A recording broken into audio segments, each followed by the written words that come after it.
Hey, and welcome to Board with Life News for April 26th. Today I'm going to talk about Tabletop Day, Fallout Wasteland Warfare, Legend of the Five Rings, Caverna Cave vs. Cave, a Dead of Winter comic, and the Indiegogo for Ferox. Let's get to it. Hey, I'm Chris. Welcome to Board with Life News. Up first, there's a big elephant in the room. I'd be remiss if I didn't address this, but I know my hair looks crazy today. It's going to rain outside apparently, so I guess my hair just decided to go up. I mentioned a couple weeks ago I'm trying a new thing with it. It doesn't look good. I know it doesn't. Basically what's going on with me right now is I'm getting old and I'm balding, so I decided there's one last chance for me to grow my hair long before I have to shave it off for the rest of my life, so I decided to do that, but I'm too late already. So it's bad. It's just bad. It's bad all around, but I'm doing it because board games. This Saturday, April 29th, is International Tabletop Day. That is a giant, obviously international, worldwide thing where people get together and play board games. That's basically all it is, but there's something like 1,300 stores participating worldwide. I think 1,300, maybe 13,000, probably 1,300. A lot of them will have promos and giveaways and things like that, and usually the stores will have deals or raffles or big things. Basically, people come out and play board games. It's a really great excuse to guilt your friends into playing board games for like 18 hours or something, so definitely use that and, play board games. Why not? Modifius Entertainment announced Fallout Wasteland Warfare, which is going to be a tabletop miniatures war game based on the very, very popular Fallout video game series. It's going to have, there's not a ton of information, but they said it's going to have larger than normal minis, 32 millimeter, which are pretty big. It's going to have player versus player modes, co-op mode, and a solo mode. They haven't announced whether or not it's going to be Kickstarted or not, but they have generally used Kickstarter in the past for some stuff, so I bet it will be, because that's kind of how you make a ton of money off miniatures games these days, so expect that to make a couple $1 million on Kickstarter whenever that happens. Modifius, I think, is primarily known for the Achtung Cthulhu RPG and all that stuff. They did a board game, the Thunderbirds board game by Matt Leacock. So, that game exists and was made, so I guess we can put faith in the company that they'll make a thing. I expect this to be huge, massively huge. I'm not going to play it because I can't get into tabletop miniatures games, but I'm sure a bunch of people will be very excited about it. A couple of years ago, Fantasy Flight Games bought Legends of the Five Rings from AEG that had previously owned it.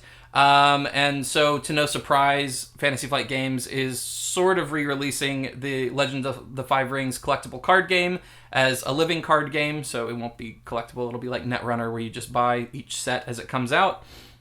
There seems like there are pretty significant changes to the mechanics as well, so it's not just like a redo. I never played the original, so I can't really speak to how different it is, but people are saying it seems pretty different. Legend of the Five Rings is a really cool universe. It's very like, it's like mix up of old feudal Japan, a bunch of different eras where there's like ninjas and samurais and monks and all sorts of stuff.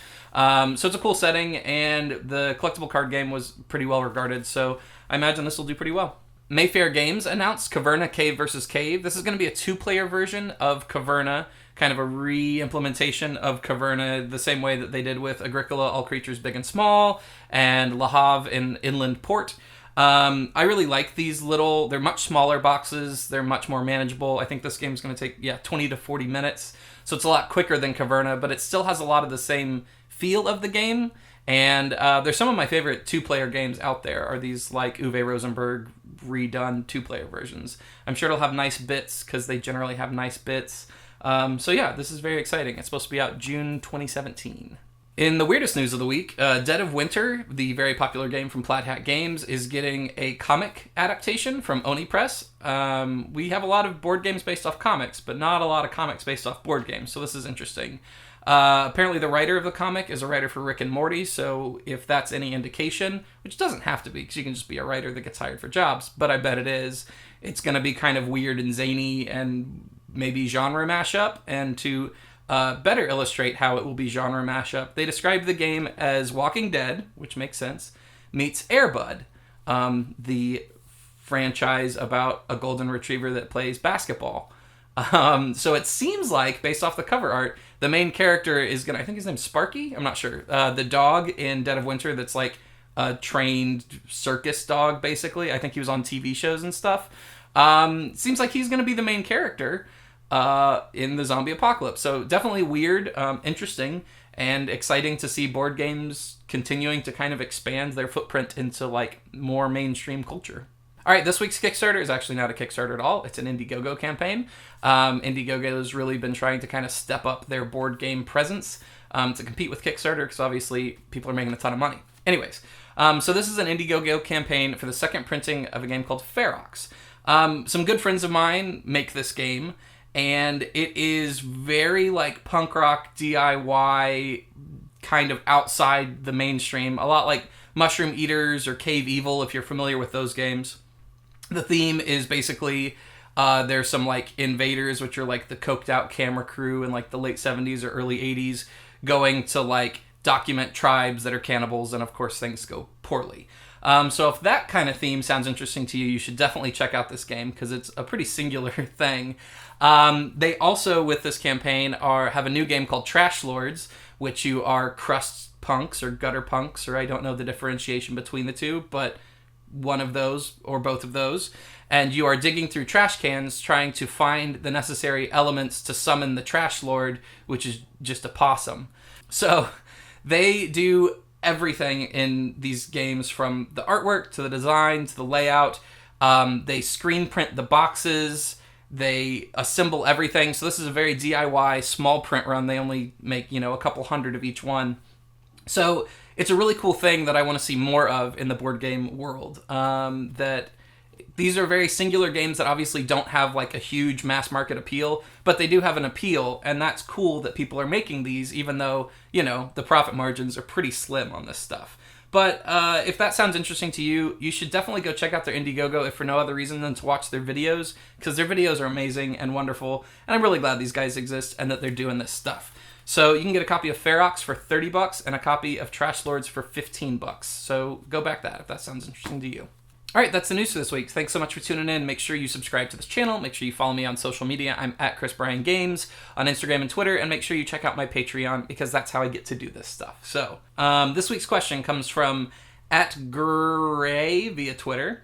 And they ask, painting minis in games, i.e. Blood Rage, etc. Worth it? Have you done it? Seems like a lot of time to invest. I did it a long time ago, and I haven't done it since. I liked painting minis. It's a thing I kind of want to do again, but a game like Blood Rage, I don't have that amount of time to invest in that, right? So, like, I don't know, that game's got I guess if you count all the minis, it's probably got like 40 or 50 minis in it. Maybe not many. I don't know, a lot of minis.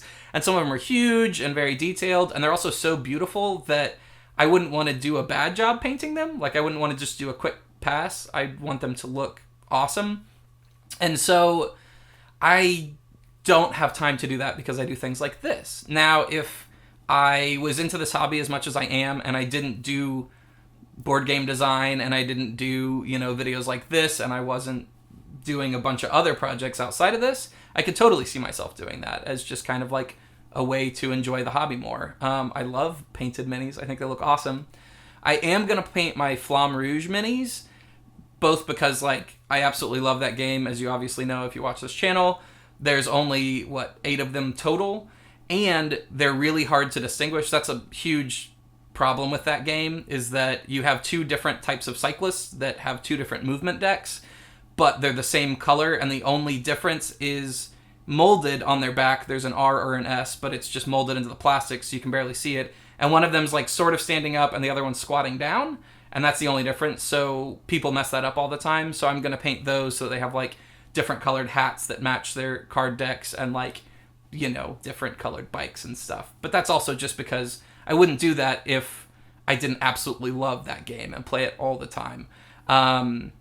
So, yeah, I don't do it. I wish I had time to do it. It's a thing I enjoy doing. It's a thing that I love seeing when people do really well. But, yeah, so if you've got that time to invest and that's the way you enjoy doing the hobby, absolutely go for it. But that's not a thing that I do, unfortunately, just from lack of time. All right, good question, and thanks for tuning in, and I will see you next week.